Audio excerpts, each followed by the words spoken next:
आणि इथं जर बाजी मारली जी पायरी आहे राजकारणाची, इथं जर राजसाहेब, उद्धवसाहेब, मनसे आणि शिवसेना एकत्र आली तर मला वाटतं की चांगल्या चांगल्यांना घाम फुटेल.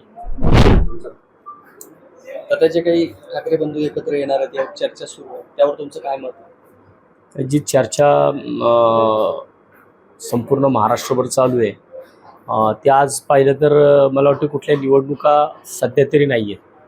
म्हणजे स्थानिक स्वराज्य संस्थांच्या निवडणुका कधी होतील माहीत नाही, परंतु एक नुसतं दोघांकडून एक शब्द आलाय. राजसाहेबांनी एक शब्द बोलले की उद्धवसाहेबांनी दुसरा त्याला सकारात्मक हो म्हटल्यामुळं मला वाटतं की राज्यामध्ये असं वाटायला लागलं की आता सगळ्यात निवडणुका चालू झालेली काय.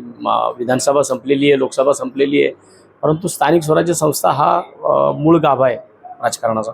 आणि नेमकं त्याच्या अगोदरच हे स्टेटमेंट झाल्यामुळं बऱ्याच पक्षांच्या पोटामध्ये भीतीचा गोळा निर्माण झाला आहे. आणि राज्यातल्या चौकाचौकामध्ये आज तीच चर्चा चालू आहे, दोघं एकत्र येणार, दोघं एकत्र येणार. आले तर आमच्यासारख्यांना तर खूप आनंद होईल.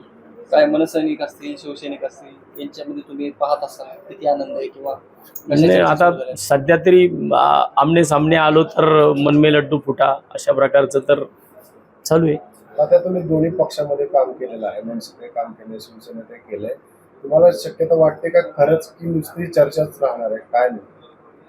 ते मला वाटतं की अशा चर्चा अनेकदा झाल्यात, परंतु यावेळेची जी चर्चा आहे ती दोन्ही बाजूनी अगदी पुढं पाऊल टाकायची चर्चा झालेली आहे. त्याच्यात संजय राऊत साहेबसुद्धा अतिशय पॉझिटिव्हली बोललेत की संजय राऊत साहेबांनी आता त्याच्यामध्ये की हरकत नाही आहे असं सुद्धा म्हटलं आहे. आणि आता काल त्यांचं जे स्टेटमेंट झाले की त्याच्यामध्ये दोन्ही भाऊजे एकत्र येणार असतील, दोन पक्ष एकत्र येणार असतील तर इतर राज्यातल्या कुठल्याही संघटनांनी, कुठल्याही पक्षांनी त्याच्यामध्ये बोलण्याची किंवा स्टेटमेंट करण्याची गरज नाही आहे. ते दोघंही सक्षम आहेत, ते निर्णय घेतील. विरोधक टीका करतात की 2 शून्यांची बेरीज होणार आहे, आता काय मिळणार? शून्य आहेत का काय आहेत? मग जर शून्य असतील तर मग कशाला चर्चा करताय? ते कुणाचं संजय निरुपम जे बोलतात 2 शून्य आहेत का काय आहेत, ते शून्याच्या पुढे 1 लागला की किती होतो ते कळतो. आणि 1 आणि 1 11 पण होता. असं ते शिंदेना प्रश्न विचारला या संदर्भात, चिडले शिंदे. तेच की मग म्हणून हे डर होणं जरुरी आहे. म्हणजे हे पोटामध्ये भीतीचा गोळा निर्माण झाला प्रत्येकाच्या. दादा पण बोललेत की एकत्र आले तर काय हरकत नाही आहे, पण आतमधून काय माहीत नाही. आता दरवेळी एक जण टाळी देतो, दुसरा हात मागे घेतो, यावेळेस टाळी बसेल का? शक्यता आहे असं तर वाटते आता, कारण स्थानिक स्वराज्य संस्था आहेत. स्थानिक स्वराज्य संस्था मग त्या पंचायत समिती असतील, महानगरपालिका, ग्रामपंचायती, नगरपंचायती, नगरपरिषदा, महानगरपालिका यांच्या निवडणुका आहेत. आणि सगळ्या राजकारणाचा मूळ गाभा, मग तो लोकसभा असेल, विधानसभा असेल, याचा मूळ गाभा काय असेल तर स्थानिक स्वराज्य संस्था आहेत. म्हणजे स्थानिक स्वराज्य संस्थेतला अगदी ग्रामपंचायतीचं सदस्य असेल, महानगरपालिकेचा नगरसेवक असेल तर तो सुद्धा पुढे आता इथं पुण्याचंच उदाहरण जर आपण पाहिलं, जे की पुण्याचे खासदार आहेत मुरली अण्णा मोहोळ, हे आपल्या पुणे महानगरपालिकेचे नगरसेवक होते. नगरसेवक असताना त्यांना संधी मिळाली असते, खासदार, केंद्रात मंत्री झाले. त्यामुळं स्थानिक स्वराज्य संस्थेमध्ये घडलेला जो असतो ना तो राज्यात, देशात कुठेही चालू शकतो. त्यामुळे स्थानिक स्वराज्य संस्था ह्या मूळ निवडणुका महत्त्वाच्या निवडणुका आहेत.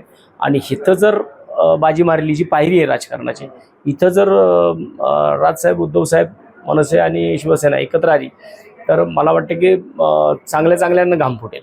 पण तात्या, मनसे संपवण्यासाठी ज्यावेळेस अखंड शिवसेना होती त्यावेळेस मोठ्या प्रमाणात प्रयत्न झाले. नगरसेवक मुंबईमधले 7 पैकी 6 फोडण्यात आले. अतिशय टोकाची भूमिका घेतली गेली होती. हे सगळं विसरून एकत्र येणं तुम्हाला खरंच वाटतं नाही, का? आता परवा दिवशी संजय राऊत साहेब बोलले ना की जे मागचं ज्या गोष्टी उघडल्यात आता माझ्या नाही, त्यामुळे कोळसा किती उघडला तरी तो काळाच असतो. त्यामुळे ज्या गोष्टी घडल्या आता ते काय फक्त एकाच ठिकाणी झालं नाही, सगळ्याच पक्षांमध्ये झाले.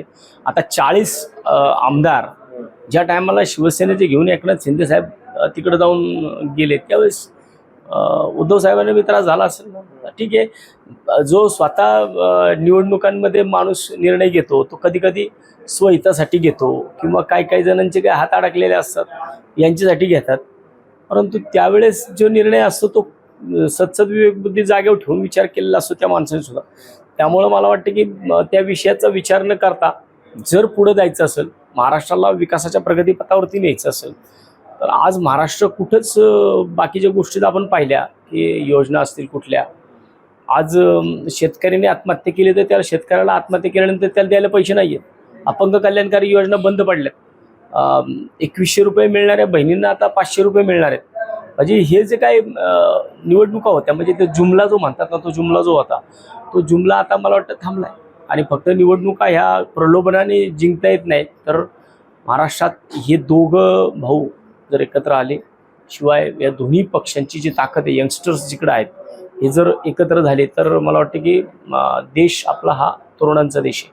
आणि त्याच्यामध्ये जास्तीत जास्त तरुण हे महाराष्ट्रामध्ये आहेत. आणि मला वाटतं की हे दोन्ही भाऊ, हे दोन्ही पक्ष एकत्र आले तर जास्तीत जास्त तरुणांची फळी या दोन्ही पक्षांमध्ये आहे. मग इथं अतिशय पुढचं जे भविष्य आहे 2029चं फ्युचर ते अतिशय ब्राईट असेल. आता पण मनसेसोबत जी युती होणार आहे तर ती फक्त शिवसेना जी उद्धव ठाकरेंची आहे त्याच्यासोबत होणार अपेक्षित आहे तुम्हाला, की महाविकास आघाडीत राज ठाकरेंनी यावं असं तुम्हाला वाटतं? त्याच्यामध्ये आपण बोलू शकत नाही. त्याच्यामध्ये ते दोघंच निर्णय घेतील. दोघंही सक्षम आहेत. दोघांचे पक्ष राज्यामध्ये शिवसेनाने तर सत्ता भोगलेली आहे. मुख्यमंत्री शिवसेनेचा होता आणि एक काळ मनसेच होता. 13 आमदार राज्यातल्या 2 महानगरपालिकांमध्ये विरोधी पक्षनेतेपद, एका राज्यामध्ये एका महानगरपालिकेमध्ये महापौर, असं मोठं नेतृत्व सुद्धा मनसेने पण केलेलं आहे. त्यामुळं मला वाटतं की त्याच्यामध्ये जे काही विचार करायचा ते उद्धव साहेब आणि राजसाहेब करतील.